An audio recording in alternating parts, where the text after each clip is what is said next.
We see an awful lot of people with lower back and sciatica issues and hip issues, and there's a tendency to focus mainly in this region right here.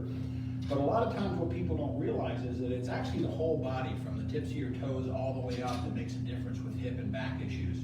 If a person has an ankle maybe that doesn't bend and move like it should, well, if this is stiffer than it should be, it makes the knee sloppy.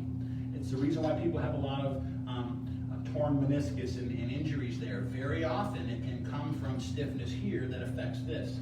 Either way, it always translates back up in here to the spine area. So we want to keep everything flexible and stable. We want the knee flexible and stable, the ankle flexible and stable, the hip flexible and stable, and the lower back flexible and stable.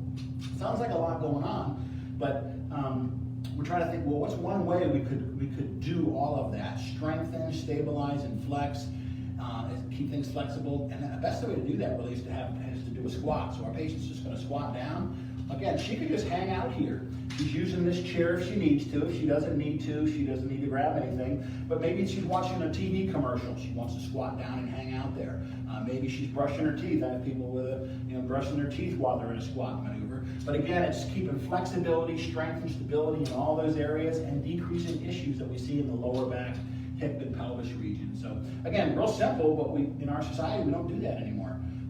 Back in the caveman days, we squatted down all the time. There are societies in other countries that don't have furniture. They just squat like this, and the incidence of low back pain in those countries is virtually non-existent. And I believe it's because they do a lot of squatting. So stay tuned for more tips.